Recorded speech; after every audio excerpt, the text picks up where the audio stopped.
Plongez au cœur des enjeux géopolitiques avec Sergueï Lavrov, qui révèle les stratégies de l'OTAN en Asie du Sud-Est, les défis de l'ASEAN face aux pressions occidentales et les coulisses des discussions avec les États-Unis sur l'Ukraine.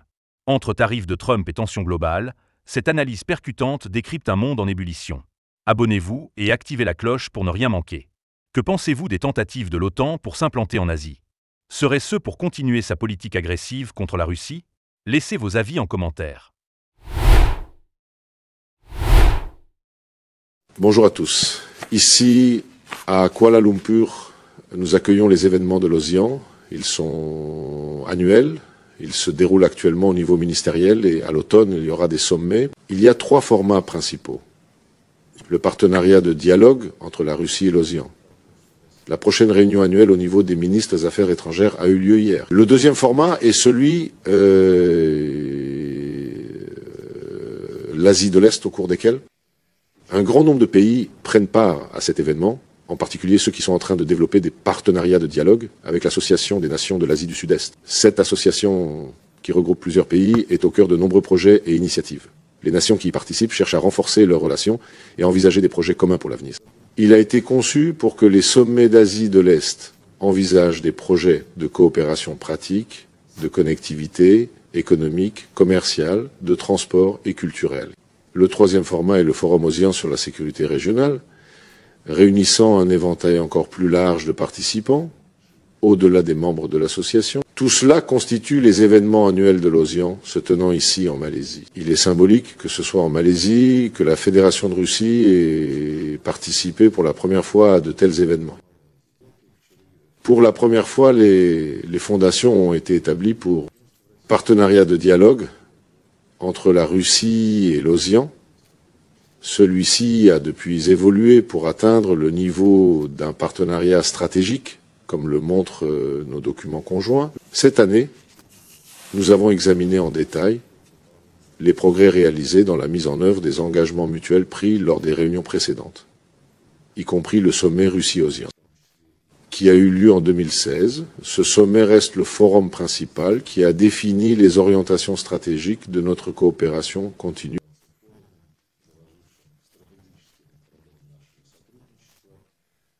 Nous sommes en train de préparer une évaluation complète de la mise en œuvre du plan de partenariat stratégique pour les années 2020 et 1 à 25. Le plan est effectivement mis en œuvre dans toutes ses composantes principales. Aujourd'hui, nous avons remarqué que nos représentants spéciaux, qui se trouvent au siège de l'OSIAN à Jakarta, travaillent activement sur le 4e plan stratégique. Nous espérons vraiment pouvoir l'adopter avant la fin de l'année, idéalement lors du sommet de l'OSIAN de la Russie, prévu en octobre, ici même, dans la capitale malaisienne.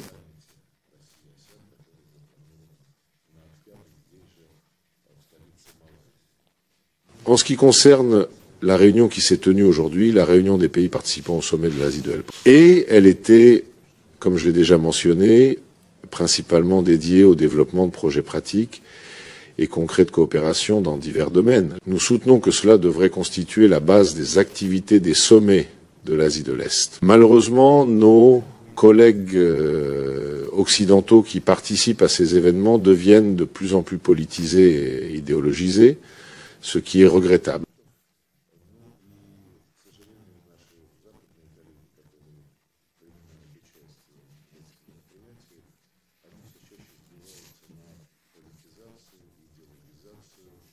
Nous avons aussi proposé de renforcer la coopération pour le développement des territoires éloignés, ce qui est clairement visible dans les discussions d'aujourd'hui. Cela se fait au détriment du potentiel que les sommets de l'Asie de l'Est possèdent pour atteindre des résultats concrets et significatifs pour nos pays ainsi que pour nos citoyens. Depuis plusieurs années maintenant, nous promouvons des initiatives concernant la réponse rapide aux menaces épidémiques. Cela semble encore plus pertinent aujourd'hui car nous l'avons proposé en l'année 21 et cela a été approuvé. Cependant, en raison de la position adoptée par l'Occident, cette interaction n'avance pratiquement pas. Nous avons aussi suggéré de renforcer la coopération dans le secteur du tourisme en promouvant autant que possible les échanges touristiques afin que cette connectivité entre nos pays se transmette au niveau des sociétés et des citoyens. Le tourisme se développe naturellement, mais les incitations que nous avons proposées et qui ont été globalement approuvées pour être mises en œuvre dans les activités quotidiennes n'ont pas eu beaucoup d'impact jusqu'à présent. Nous avons proposé, et il a également été convenu, d'accroître la coopération pour le développement des régions éloignées.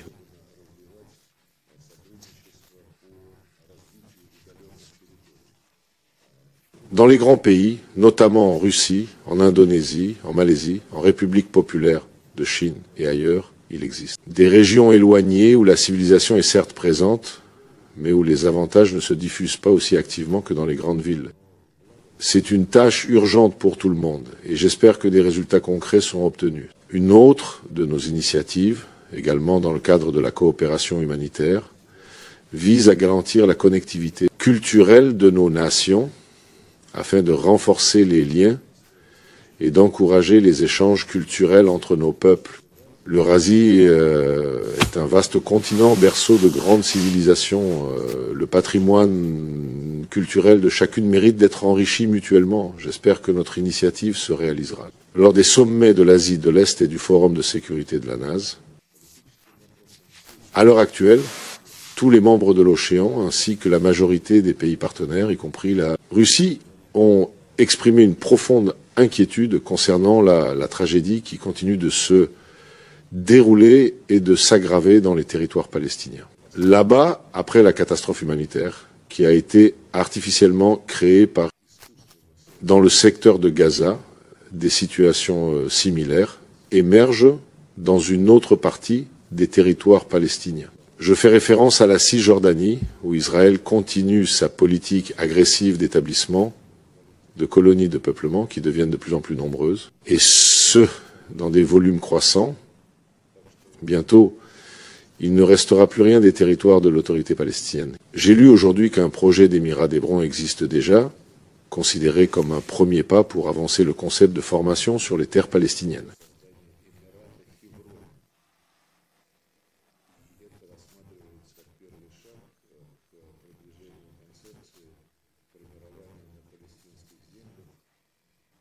Emirates Palestinians Unis, à ce stade, cela peut sembler être de la pure fantaisie.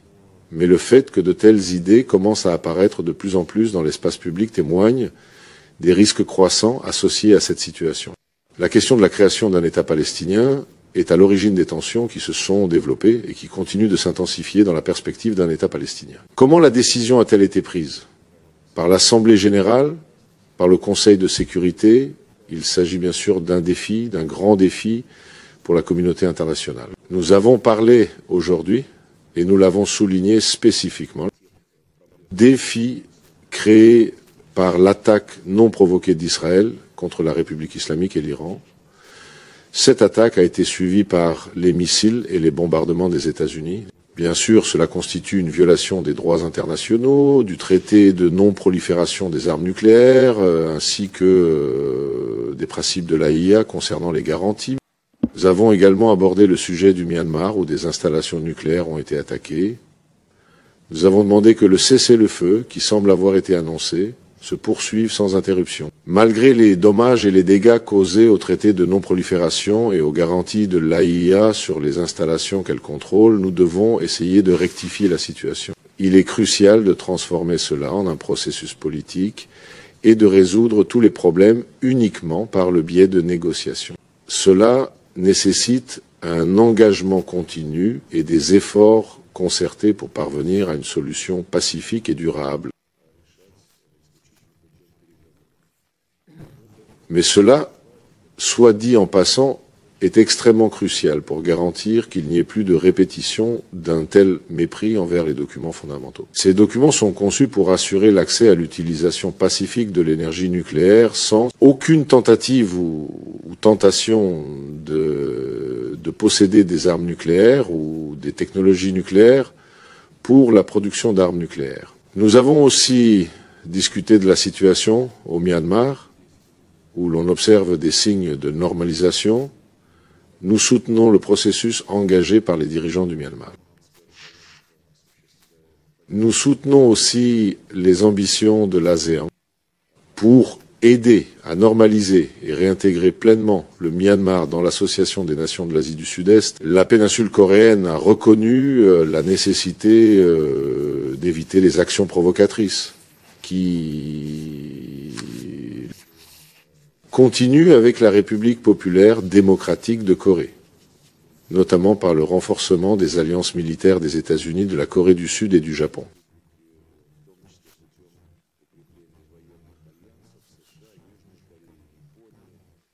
Il y a de plus en plus d'exercices militaires à grande échelle, même nucléaires. C'est aussi une sorte de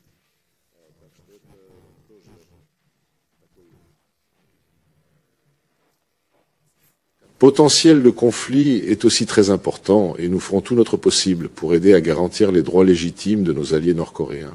Nous devons aussi prévenir les provocations qui pourraient mal se terminer. Nos amis chinois ont identifié, parmi les questions qu'ils jugent prioritaires dans cette région, les suivantes. Nous devons donc travailler ensemble pour aborder ces questions de manière constructive et coopérative afin de maintenir la paix et la stabilité dans cette partie du monde. Les différends en mer de Chine méridionale. Nous sommes fermement convaincus que cette question doit être résolue sur la base du code de conduite qui avait été conclu à l'époque entre Pékin et les États membres de l'ASEAN. Ce code de conduite est essentiel pour garantir la paix et la stabilité dans cette région stratégique. Leurs négociations continuent sur cette base et nous jugeons inacceptable qu'une puissance extérieure interfère dans ce processus. Le ministre chinois Wang Yi a aussi évoqué la situation complexe autour de Taïwan, soulignant fermement l'inévitabilité d'un règlement final de la question de Taïwan basé sur l'accord de libre-échange nord-américain.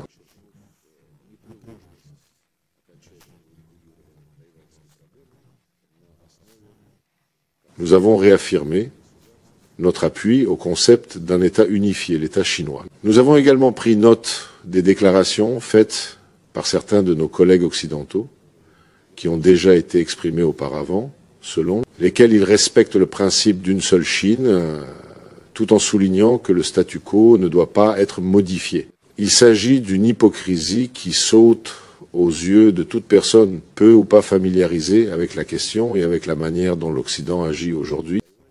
Dans ses relations avec Taïwan, le statu quo pour l'Occident consiste essentiellement à traiter Taïwan comme un État indépendant. C'est pourquoi nous avons confirmé aujourd'hui, une fois de plus, l'immuabilité de notre approche en faveur de la position de Pékin et notre volonté d'aider par tous les moyens possibles à concrétiser cette position. C'est les principales poser des questions.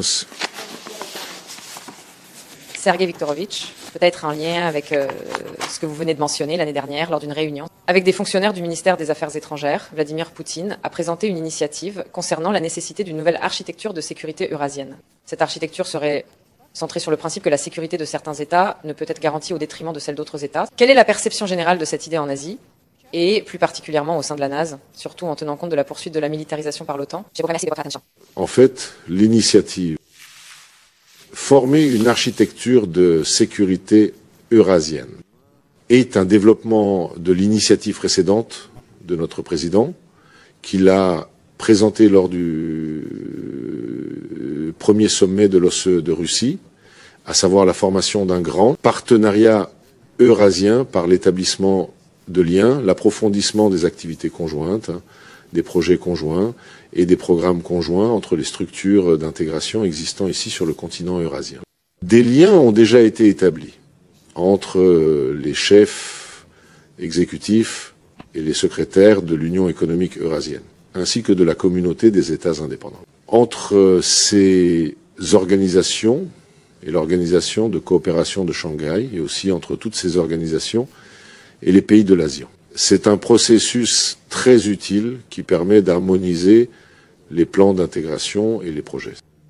De combiner les efforts, d'éviter les doubles emplois, surtout que les membres de toutes ces entités d'intégration se chevauchent et s'entrecroisent fréquemment. Et nous faisons la promotion du concept d'un vaste partenariat eurasien, en tenant compte du fait que les discussions sur ce sujet ainsi que les négociations pratiques et les activités concrètes sont ouvertes à tous les pays situés sur le vaste continent eurasien, ainsi qu'à toutes les structures d'intégration.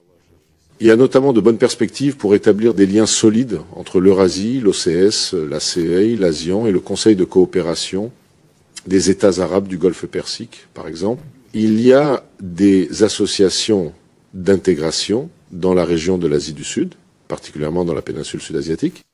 L'Afrique et l'Amérique latine disposent également de nombreux groupes d'intégration sous-régionaux, mais l'Afrique et l'Amérique latine ont toutes deux des structures à l'échelle du continent. Et ce processus, au fur et à mesure que les différentes idées sont mises en pratique, crée une base matérielle pour les discussions sur la garantie de la sécurité sur l'ensemble du continent eurasien.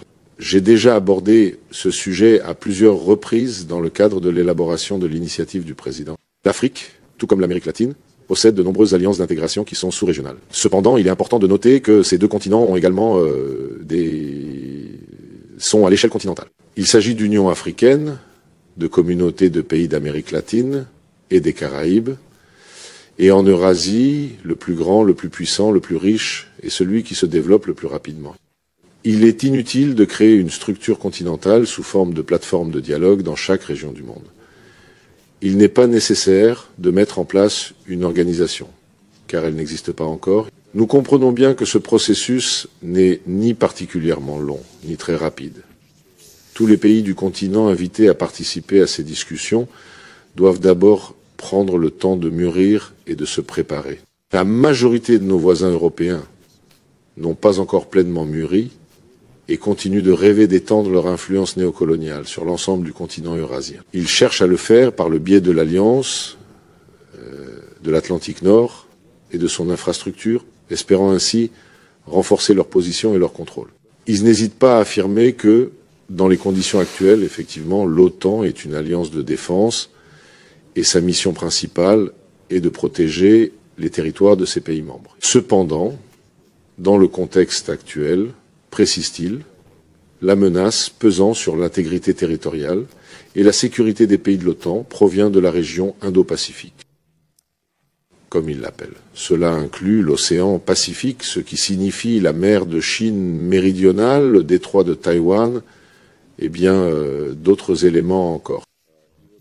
Dans notre concept de sécurité eurasienne, ainsi que dans le grand partenariat eurasien, un des principes fondamentaux réside dans le respect des structures établies dans différentes sous-régions. Cela inclut notamment le respect de l'OSIAN et du rôle central qu'elle joue. L'OSIAN, par son travail depuis presque 60 ans, a su rassembler les pays intéressés par la coopération, fondée sur les principes d'égalité, d'ouverture et d'inclusivité. Ce rôle central est crucial pour maintenir un équilibre et encourager une collaboration fructueuse entre les nations. Et voici notre concept qui respecte bien le rôle du JSNN ainsi que d'autres formations similaires. Cependant, le concept que l'OTAN promeut implique que l'OTAN dicte à tous les. Comment doivent-ils vraiment se comporter? La NAS est-elle nécessaire? Officiellement, oui, tous les pays occidentaux ont pris part aujourd'hui au sommet de l'Asie de l'Est et au forum sur la sécurité régionale. Mais, tout en prononçant de belles paroles, en parallèle, vous savez, des troïkas, des quatuors, voire des quatuors se forment. AUKUS, les États-Unis, la Grande-Bretagne et l'Australie travaillent ensemble sur la réalisation d'un projet de sous-marin nucléaire. J'ai déjà évoqué les tentatives d'intégrer des éléments nucléaires dans les exercices militaires au sud de la péninsule coréenne. Il y a également la région Indo-Pacifique. Le Quartet, le Japon, la Corée du Sud, l'Australie, la Nouvelle-Zélande et une multitude d'autres tracas de ce type, Equad-1, Equad-2. Ils s'efforcent d'impliquer les membres de l'OSIAN dans ces formations, pour ainsi dire, en rompant leurs associations. Nous discutons de cela ouvertement avec nos amis, et ils saisissent parfaitement la distinction entre une approche qui invite tout le monde à la table, pour un dialogue égal et la construction de positions consensuelles qui répondent aux intérêts de tous les États, et qui reflète les intérêts de chaque État. Cette approche assure que chaque voix est entendue et que les préoccupations de chaque État sont prises en compte dans le processus de décision. L'équilibre entre ces intérêts d'une part, et les méthodes utilisées lorsque les nord-atlantistes arrivent ici, commencent à dicter la musique et à imposer leurs directives ici, est une question complexe. Je crois sincèrement que cela ne sert pas bien la cause. Nous sommes véritablement intéressés par ces formats et ces forums qui se tiennent ici chaque année, car ils contribuent grandement à une meilleure compréhension des positions de chacun. Cela permet à tous d'agir de manière ouverte, sans préjugés ni intention cachée à l'égard de quiconque. Cependant, jusqu'à présent, le processus ne se déroule pas de cette manière. Je suis profondément convaincu que notre approche est bien plus prometteuse et bénéfique à long terme.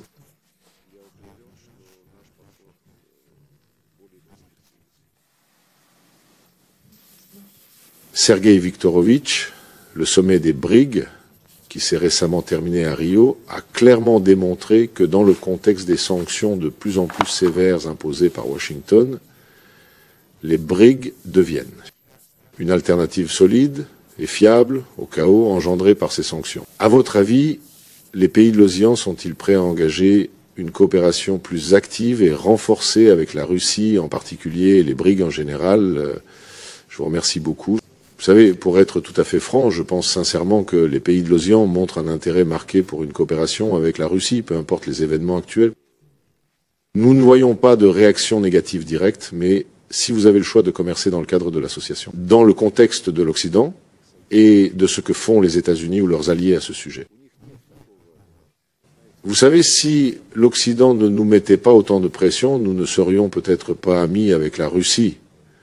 Mais c'est absolument pas le cas. Notre amitié avec la Russie a débuté bien avant que l'administration américaine actuelle ne commence à nous imposer des sanctions sous forme de droits de douane, qui sont également des sanctions. Non, je ne vois pas comment nos relations se développent avec l'Association des nations de l'Asie du Sud-Est et la coopération au sein des BRICS. Je ne perçois pas de contre-coup, aucun contre-coup direct. Cependant, si vous avez le choix, soit vous engagez des échanges commerciaux dans le cadre de l'association.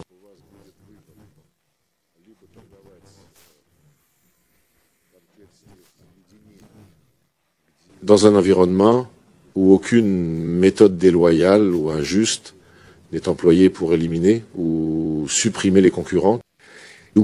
Et d'un autre côté, faire des affaires avec ceux qui vous feront chanter, je suppose que la conclusion s'impose d'elle-même. Sergueï Viktorovitch, en vous basant sur les réunions que vous avez tenues dans le cadre du Forum de la Russie, de l'ASEAN et d'autres, quelles conclusions pourriez-vous tirer? Après tout, les pays de l'ASEAN sont-ils vraiment prêts à résister activement à l'expansion de l'OTAN et à ses tentatives de s'implanter dans la région? Et donc, les pays de la NAS ont-ils les ressources nécessaires pour être un garant de la sécurité dans la région de nos jours? Surtout en considérant les droits que Trump a imposés à de nombreux pays de l'ASEAN, des droits vraiment sérieux. Je viens de parler en détail de notre vision concernant les actions que l'OTAN mène ici, en tentant de s'infiltrer, de pénétrer son infrastructure, de s'établir ici, comme vous le dites. Je n'ai aucun doute que les pays de la NAS comprennent bien ce dont nous discutons.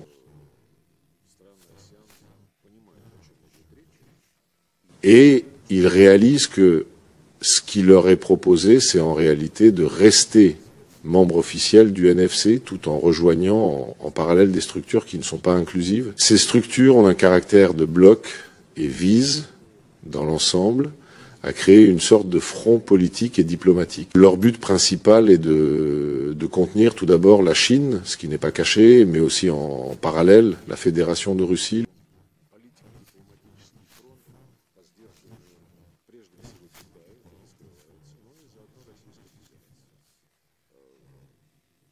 Je ne souhaite pas prendre de décision à leur place pour le moment, car c'est leur choix souverain, et nous le respecterons ainsi. Cependant, je suis convaincu que maintenir l'unité de l'ASEAN est son rôle central dans l'élaboration des mécanismes, des formats, ainsi que de l'architecture de coopération en Asie du Sud-Est et dans l'intérêt de tous. Nous avancerons donc en conséquence.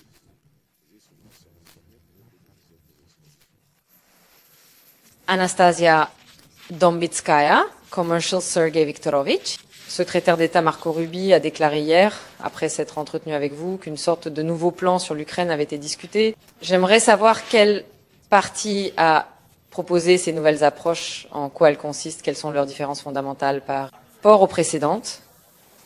Et les livraisons d'armes américaines à l'OTAN font-elles également partie du nouveau plan? Ce point a-t-il été discuté? Je souhaite répondre en utilisant les mots de Donald Trump. Voici ce que je vais vous dire. Et préparez-vous à de grandes surprises, a-t-il ajouté. Je ne sais pas s'il s'agit de grandes surprises, mais vous savez, si vous êtes bien informé sur la diplomatie, vous nous suivez de près, il y a des éléments qui ne sont pas commentés. Oui, nous avons discuté de l'Ukraine et nous avons réitéré la position que le président Poutine a exprimée, notamment lors de sa conversation avec le président Trump le 3 juillet. Concernant ce dialogue, les fuites, les enregistrements, je ne sais pas si cela concerne bombarder Moscou et Pékin, mais nous avons discuté de sujets sérieux. Sergei Viktorovich, avez-vous abordé la question des armes offensives avec Marco Rubio et existe-t-il un accord sur l'avenir de START qui expire l'année prochaine? Ne continuez pas, nous n'en avons pas parlé.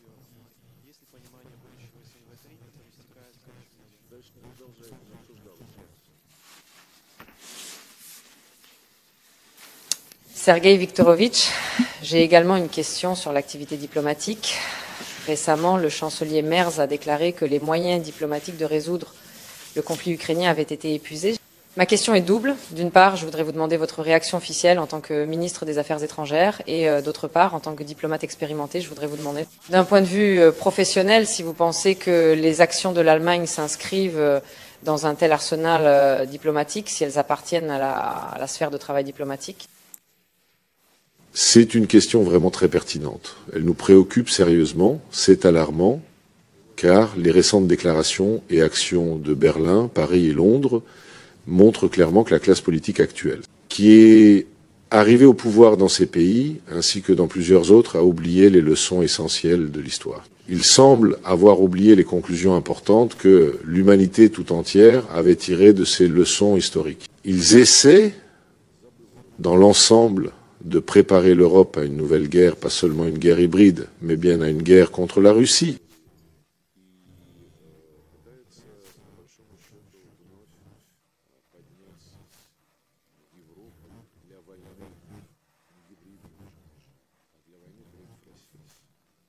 Et lorsque la conférence de presse a été présentée par le ministre, en réalité de la France, Barrot, ils ont montré l'événement en détail, qui, lors d'une conférence de presse ou d'un événement lié à la science politique, s'est installé sur la scène avec d'autres participants. Nous lui avons posé une question venant du public. Un Français, qui s'est rendu fréquemment dans le Donbass, lui a posé une question et a demandé pourquoi. Paris soutenait le régime nazi, qui est en train de revivre activement, déjà en train de revivre en Ukraine, et si vous l'avez observé, M. Barrot a crié, avec un ton vraiment hystérique, que nous défendons l'intégrité territoriale selon le droit international, ainsi que l'intégrité territoriale de l'Ukraine. Ces paroles ont suscité des applaudissements d'une partie du public, mais vous savez, après tout ce que l'on a appris sur les actions du régime de Kiev, cela reste une question complexe et controversée. On comprend pourquoi il veut l'intégrité territoriale. Il en a besoin pour réprimer les droits des Russes et russophones et pour éliminer ceux qui s'opposent à la position de Kiev après le coup d'État.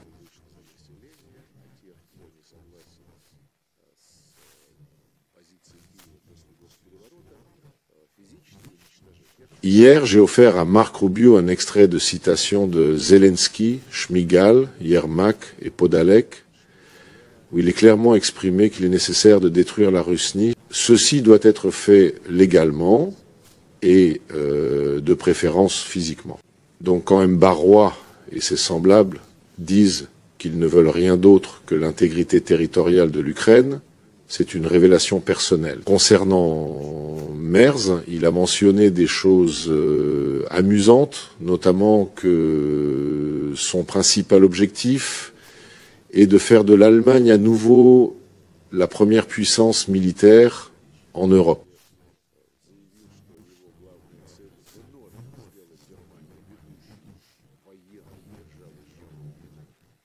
Il n'a même pas eu de difficulté à prononcer ce mot sans s'étouffer. Il a aussi affirmé qu'il fallait laisser Israël agir en Iran car ils font le travail difficile à notre place. Cela rappelle également une citation des responsables des camps de concentration qui préféraient utiliser des collaborateurs pour exterminer les Juifs afin d'éviter de se salir les mains, sachant que c'était un travail ignoble. Et si M. Merz pense que toutes les options pacifiques ont été explorées et épuisées, il doit être...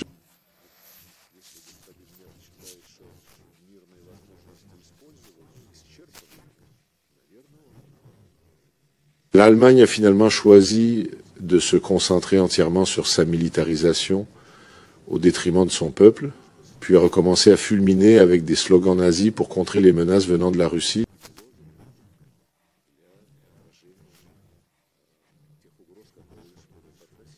C'est totalement absurde.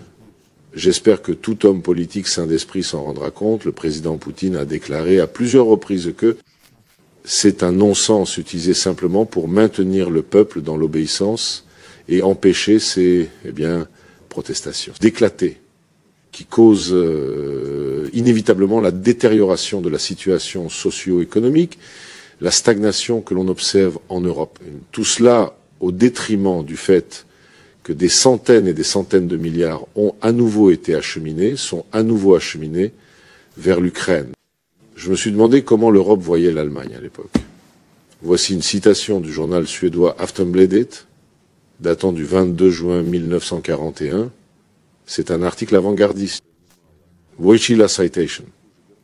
L'Allemagne a repoussé chaînes et avancé avec une vigueur nouvelle vers la liberté. Elle se dirige vers sa mission européenne, historiquement significative, qui est d'écraser le régime rouge menaçant l'essence même de la liberté.